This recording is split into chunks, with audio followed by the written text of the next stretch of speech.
नमस्कार, आप देख रहे हैं EIT न्यूज। मैं हूं वर्षा सिंह और अब रुक करते हैं आज की खबरों की ओर। अयोध्या जिला कृषि अधिकारी ने बताया कि खरीफ सीजन को लेकर कृषि विभाग ने तैयारियां तेज कर दी हैं। आने वाले दिनों में धान की नर्सरी की तैयारी शुरू हो जाएगी तथा मई माह के अंतिम सप्ताह तक अधिकांश क्षेत्रों में नर्सरी लगाने का कार्य प्रारंभ होने की संभावना है। उन्होंने किसान भाइयों से अपील करते हुए कहा कि खेतों की अच्छी तरह सफाई कर खरपतवार हटाने के बाद ही सड़ी हुई गोबर की खाद और जैविक खाद का प्रयोग करें।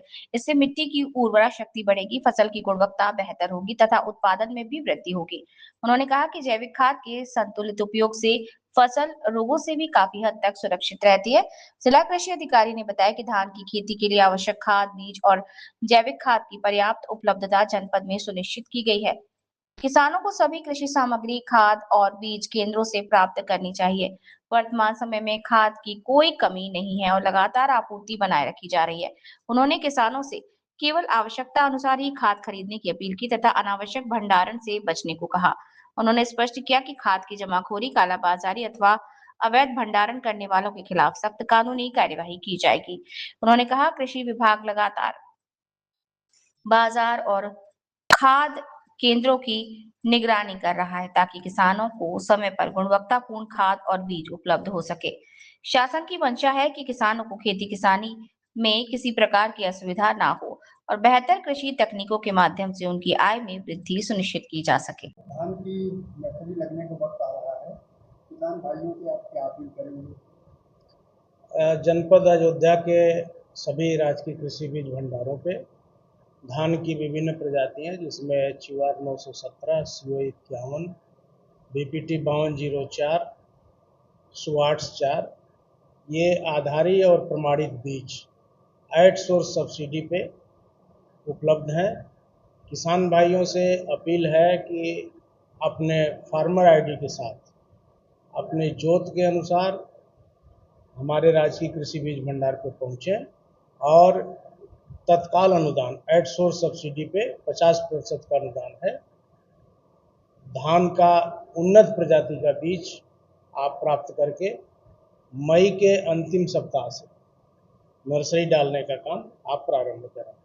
नर्सरी डालने के लिए बहुत आवश्यक है कि खेत की तैयारी अच्छे तरह से किसान भाई कर लें, उसमें जो भी खरपतवार है उसको साफ कर लें और सड़ी हुई गोबर की खाद जरूर नर्सरी में, जहाँ पे आप नर्सरी डाल रहे हैं वहाँ पे उसका प्रयोग करें, ताकि नर्सरी में जो पौध तैयार आप करें वो स्वस्थ और अच्छे क्वालिटी का आपको नर्सरी प्राप्त हो सके। जैसे कि नर्सरी सावधानियां बरतनी चाहिए।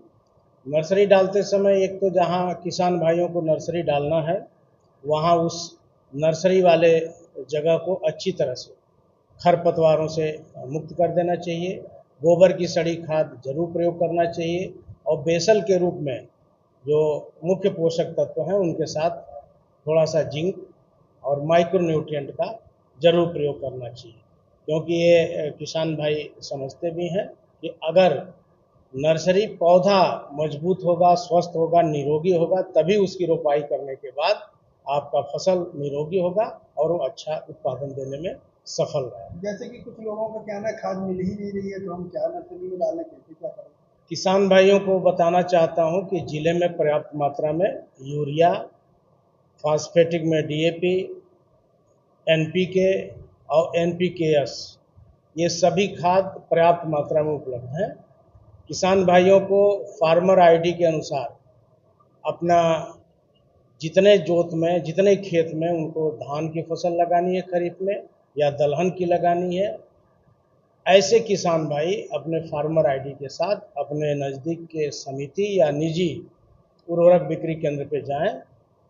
जोत और फसल का जो रकबा है उसके अनुसार प्रति हेक्टेयर 7 बोरी यूरिया और 5 बोरी DAP किसान भाइयों को दिए जाने का निर्देश जिलाधिकारी महोदय के स्तर से जनपद के सभी ब्लॉक के सभी न्याय पंचायत स्तर पे कर्मचारियों की तैनाती करा के उनके उपस्थिति में उर्वरक बिक्री कराने का प्रावधान किया गया है। हमारे सभी ब्लॉक के कर्मचारी न्याय पंचायत स्तर पे TAC, ATM और BTM अपने उपस्थिति में जो भी किसान भाई जोत के अनुसार फार्मर आईडी अपना लेके और फसल का रकबा बता रहे हैं, वहाँ हस्ताक्षर कर रहे हैं, उनको खाद दिया जा रहा है। ऐसे किसी भी किसान भाई को खाद नहीं मिलेगा जो किसान बनकर खाद ले जाके जमाखोरी कर रहे हैं। ऐसा अभी पिछले माह में अप्रैल में मैंने देखा है कि जिले के 28 समितियों से काफ़ी एक्सेस सेल हो गया है।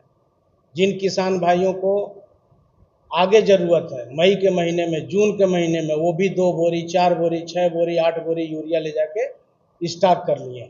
तो ऐसे किसान भाइयों को भी मैं सचेत करना चाहता हूं कि जो लोग ले जाके जमाखोरी कर रहे हैं, आपको आज इस समय नर्सरी के लिए, गन्ने में टॉप ड्रेसिंग के लिए जितने खाद की ज़रूरत है आपको मिलेगा।